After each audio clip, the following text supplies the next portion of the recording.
Senador Bato de la Rosa, dating PNP chief at iba pa na mga pulis noon at ngayon ang mapapahamak, maiipit dito sa ginagawa ni dating Pangulong Duterte na pag-amin at paghamon sa International Criminal Court.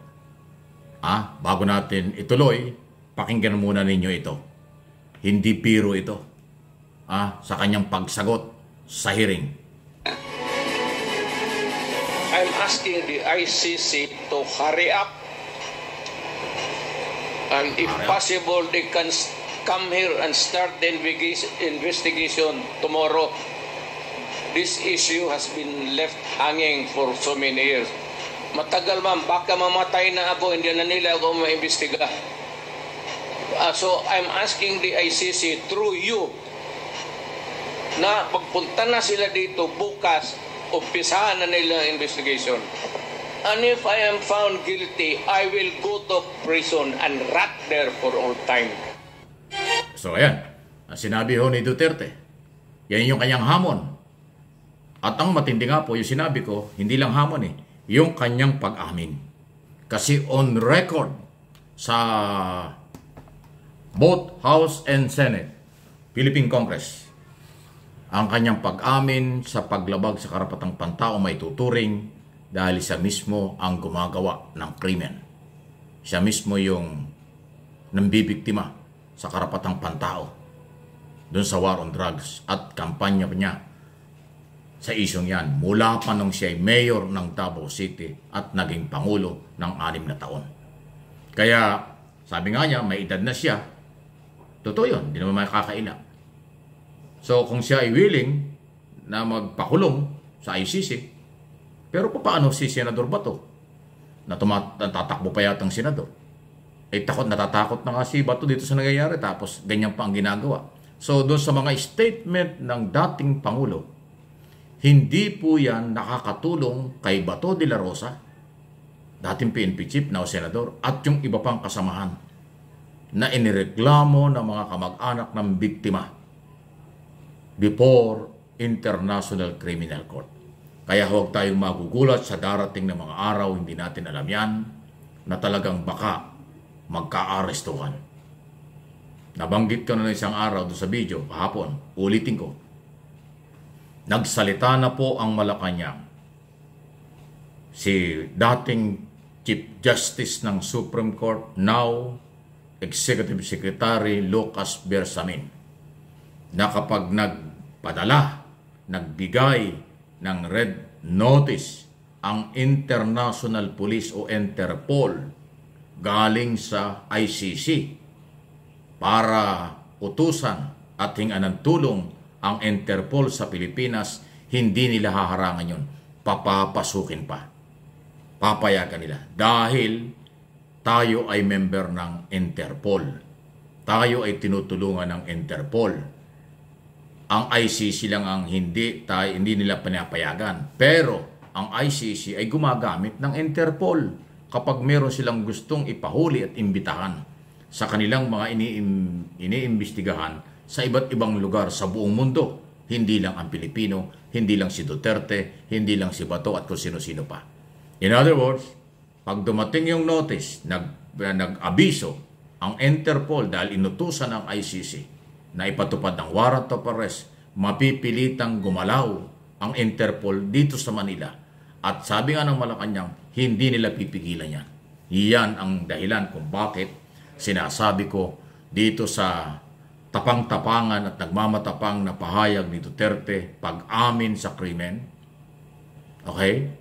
At paghahamon sa kapangyarihan at karapatan ng ICC, makakalaboso ang mga kasamahan nito. Yung maiipit. Di bali sabi niya, may edad na siya, di bali makulong. Ay paano yung medyo bata pa? Like General Bato, Senador Bato at iba pa. Kaya hindi ang administrasyong ito, hindi lang yung mga complainant, ang pwedeng sisihin ni Bato de la Rosa sa oras na siya ay tuluyan at arestuhin ng ICC. Yun mismong kanyang dating amo, dating Commander-in-Chief na si Digong o Rodrigo Roa Duterte dahil siya yung nagpahamak sa kanya. Siya yung challenge, siya yung naghahamon at siya yung umaamin. Mabigat yan. Palagay ko hindi makakatulog si Senador Bato sa mga ginagawang ito ng kanyang dating amo at kasalukuyang amo at kinakampihan na si Duterte. Kahit dun sa kailang hearing sa Senado na naging defensive ang dating sa aking opinion ni Bato sa hearing na yan. Maraming inamin doon on record at nakarating na yon sa ICC dahil ipinadala naman ni Trillanes bilang isang complainant.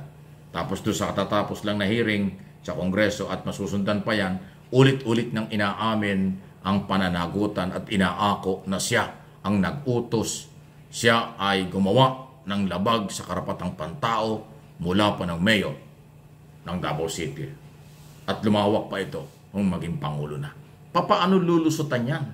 Paano ididepensa yan ni General Bato at Senador Bato at iba pa na akusado before ICC? So wala ang takutan. Ito po'y issue lang. Binibigyan ko lang ng analysis at interpretation at opinion ang mga pinagsasasabi ng dating Pangulo. Again, hindi ito nakakatulong sa kanya. Hindi rin nakakatulong ito sa kanyang kasamahan. Hindi ko alam kung saan makakatulong yan. Malamang doon sa mga complainant, mga nagreklamo, nagfile ng kaso sa ICC. Pero sa pangkalahatan na kanilang taga-suporta, laglagan na sila. Inilaglag na. Delikado yan. Okay? Any comment, reaksyon, malaya po kayo. Malaya sa anumang inyong paniniwala at opinion din.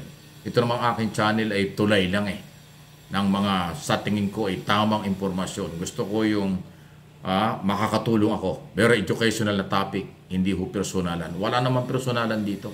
At saka ang gobyerno naman walang kinalaman sa aking mga channel. Walang kinalaman ng kahit sinong politiko, kahit na sinong pribadong sektor dito sa aking mga sinasabi at aking mga topic dito sa aking channel, Mike Abby Opinions, at saka yung isa pa na MA Pinoy TV. Sa akin ito, para makarating sa inyo na aking mga followers, subscribers at viewers sa buong mundo kung ano ang totoo. Okay? Walang pwedeng makialam at walang nakikialam at hindi ako magpapagamit kahit kaninong politiko at ma-influensyang tao. Kaya yung sinasabi at pag-aakusa nung iba dyan na saradong isip na ako ganito, ako ganon, kayo ang saradong isip. Buksan nyo ang kaisipan nyo, malalaman nyo ang katotohanan. Kung mananatili kayong sarado dahil iisang panig lang ang inyong paniniwala, kawawa kayo. Kawawa ang mga lahi nyo dahil nai-influensyahan nyo. Ayan ha? Okay? So, para sa pangkalahatan, reconciliation, pagkakaisa, pagtutulungan, pagpapalawak ng kaalaman sa malayang pamamahayag, yan ang solusyon at pagpapatibay ng tunay na demokrasya dito sa ating bayan.